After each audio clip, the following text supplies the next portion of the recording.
So guys, what's going on? Welcome back to another Red Manx TV video. It's Friday, and that means it's time to talk to you guys about transfers regarding Manchester United this summer. As we do every Friday, we sit down, we talk about the incomings, the outgoings, and just in general, any hot topics regarding Manchester United at the moment. So if you do enjoy, guys, please make sure to smash a like on the video. If you are new to the channel and have not subscribed as of yet, please make sure you're doing that, guys, by hitting that red button in the bottom right corner of today's video. And as always, guys, please make sure to comment down below your thoughts on all the players I'll be talking about, and also any questions you guys have regarding Manchester United and that you want me to answer in the comments, and I'll make sure to check by them later and answer any of them for you guys, so make sure you guys are doing that. But let's start off, guys, with a new captain at Manchester United, as Harry Maguire is no longer the captain. There was a meeting the other day. Ten Hag sat Maguire down and basically just said to him, "You're no longer going to be my captain. You hardly play. You're hardly a part of the team. I need someone to lead this team on the field who plays on the pitch, and that captain is Bruno Fernandes." So congratulations to Bruno. It's been a long time coming. There was rumours of it last season. There was rumours of it towards the end of the season, and we knew it was going to happen. We knew a new captain was going to be announced by Ten Hag. We probably knew it was going to be Bruno Fernandes.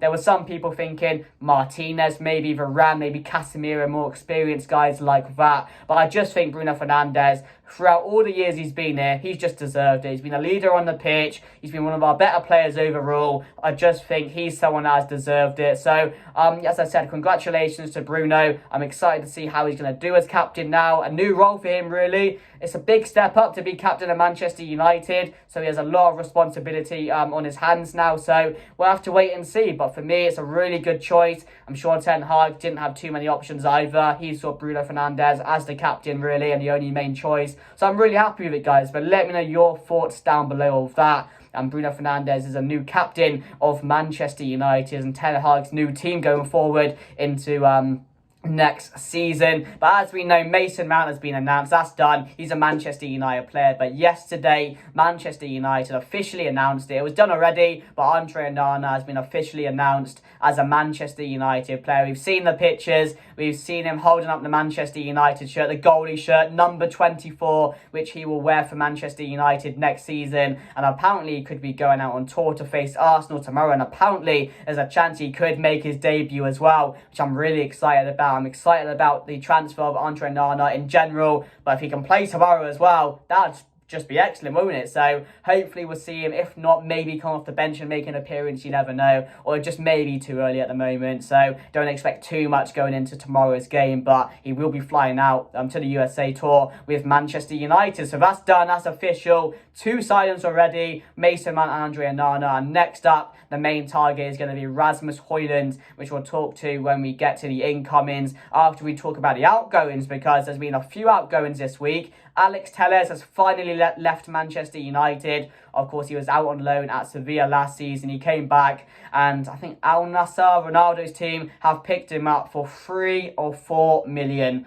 And when I saw this, I was just like, it's typical Manchester United. Saudi players are going for, like, you get 20 million for all these crap players going over to Saudi, and Alex Telles is there, and somehow we've let him go for 3 million. It doesn't make sense to me, because we could have easily got about 20 million, 15 million for Alex Telles, and I would have been, that's really, really good. But 3 or 4 million, make sure you spend that 3 or 4 million very, very wisely, Manchester United. The most pointless thing, the most pointless transfer you could have made, or outgoings you could have made, because we need money, and you're not going to get money selling your players for 3 or 4 million. It's just not going to work like that. So I was a bit peed off with that one, but Alex Telles is gone. Apparently Nottingham Forest have made 2 proposals for Anthony Elanga and Dean Henderson. I think the Dean Henderson proposal was a loan one and a permanent one for Anthony Elanga. Of course, Anthony Elanga has been rumoured away from Manchester United this summer. He declined a move to Everton, and apparently Nottingham Forest could be his next move. And hopefully we do get a bit more money for him than we did get for Alex Telles. So we'll have to see developments on that one. But yeah, Telles is gone. Anthony Elanga looks like the next one that could go. Not much news regarding the likes of Fred to Fulham, which we have spoke about in previous transfer videos. There's just not much going on with that. We heard about it, and then we just haven't heard about it since the last time I told you. So very frustrating there. But Fred surely wants to move as well. He stated that already. McTominay, again, I think he's just too high priced, to be fair. Nobody's really gonna pay what wages he's on at the moment, and nobody wants to pay him for what we're trying to sell him for, and that's about 20 million. No one's gonna pay that money for him because he's just not worth that amount. So it's going to be hard to get McTominay off the books. But then again, could it be a player that is a bit of depth off the bench and maybe does a job? I mean, not too sure. He's not a good player, is he? But again, he probably will end up staying because it's typical Manchester United. There have been talks about Maguire. Apparently, there was a offer on loan to West Ham, which apparently Manchester United declined.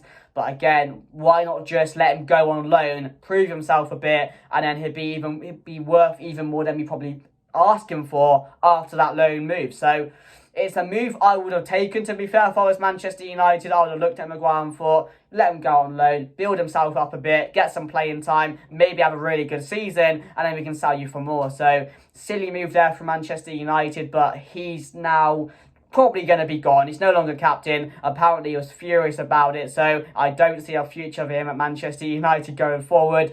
Although he has stated he wants to fight for his place. He wants to be a Manchester United starter next season. It's just not going to happen. So I'd rather him go and get some money for him. So look out for that one. There'll probably be some more developments on Harry Maguire very, very soon. We've still got a long time to go as well. So there's not too much worrying to do at the moment regarding these players. David De Gea apparently has refused an offer to be Inter Milan's keeper and replace Andre Onana. That's the news has came out this week regarding David De Gea. So maybe he's asking for that move to Saudi or waiting for that move to Saudi to come so he can just get a ton of money, go over there and just play his rest of his career there. Maybe that's what he's doing. So we'll have to wait and see what happens on that one. But again, we know he's left Manchester United now. I just think he's waiting for that big offer to come because he's not going to get another big club offer anymore, is he? He's just not that type of player. So, yeah, I don't think David De Gea much will go on with that other than a move to Saudi. Has there been any other moves, really? Not really, that I've been looking at and hearing about. So they're the main ones regarding the outgoings. Of course, Telles is gone and Elanga looks like the next one to go as well. And regarding the incomings, as we know, Mason Mount's in, Andre Onana's in. There's been two on the cards, really, which Manchester United are interested in. You've got Sofu and Amrabat, who that player had a really, really good World Cup. Been linked with a lot of top clubs like Liverpool, Manchester United, Chelsea at one point, and a player which is likely to move away from Fiorentina this summer. And apparently Manchester United could be in for him, but there is also an offer for him for Saudi, which I read about earlier today, and he may be taking that one. But if we want Amrabat, we've got to offload some players because we can't afford Hojlund and an Amrabat as well. It's just not going to work unless we sell on McTominay, unless we sell on Maguire. So it's going to be interesting to see what happens with that Amrabat situation. A player which I think Ten Hag would love, to be fair. We need another midfielder for depth, really. We don't have much on the bench for depth regarding the midfield unless we keep McTominay, but we want him gone. So Ten Hag said he wanted another midfielder. If we can get it done, Amrabat would be a good one, but nothing to really shout about, just a bit of depth there, and a player who has a lot of quality. He's proved that in the World Cup, but can he do it in the Premier League? We'll have to wait and see. But yeah, he probably will take that move to Saudi like a lot of players are doing at the moment. And the final one, of course, the main one, Rasmus Hojlund, Manchester United striker that they're all out for at the moment. Atalanta, their manager came out the other day and said he would hope that the board would price him out for about 90 to 100 million, but that's never going to be the case. It's just words from Gasperini, their manager, and Manchester United apparently are set to place their first bid. I saw it around 52 million plus some add-ons, so probably rising up to 60 million, I assume, with those add-ons. And for 60 million, I think Atalanta would be silly not to take that for a player like Hojlund. They can invest that, and we know how good they were a few seasons ago, and with that type of money, they can probably get back to being how good they were. And maybe Hojlund being worth, he's not worth 90 million, but in this market at the moment, you can see where they're coming from, really. High potential player in Hojlund, a prized asset of theirs as well, and a player which they do not want to lose for minimum money. So It's a tricky one. It will take weeks and weeks of negotiating, I feel, weeks of bids and bids and bids until it does get done. It's a transfer that will probably go on for a while, so just bear that in mind, that it's probably not a transfer that will get done quickly. It will probably be similar to the Mount one. There'll be 3 or 4 bids, and they'll probably say no. They'll negotiate it. We'll get it down to around 60, maybe 65, 70 million, and maybe we'll take it for that. But 70 million for Hojlund, I just don't think that would be feasible, to be fair. I think 60 million for Hojlund is a price I'd be like, yeah, fair enough, but not nowhere near where Gasperini probably holds him at the moment. So, yeah, that's one to watch out for. But that's Manchester United's next main target. We've got our goalie, we've got our midfielder. Now, the main one for me, I said at the start of the window, was a striker. If we can get Hojlund done, I'll be incredibly proud. And to be fair, at the end of it, if we end up with Mason Mount, Andre Onana,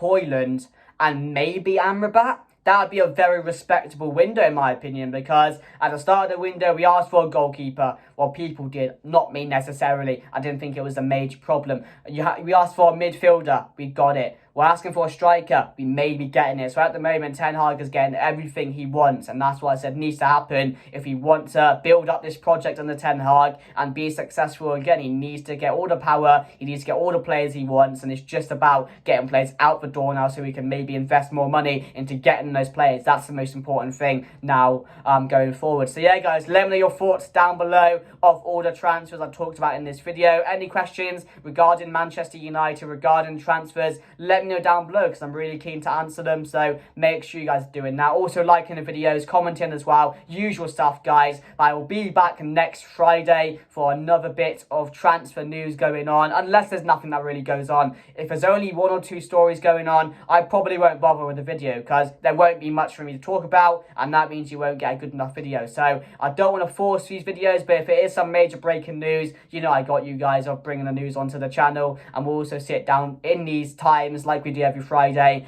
if there's enough news to talk about. So yeah, guys, hope you enjoyed. Please share the video, please like, please comment, and I'll see you next week for another video. Not long to go now until Manchester United will kick off the new season against Wolves.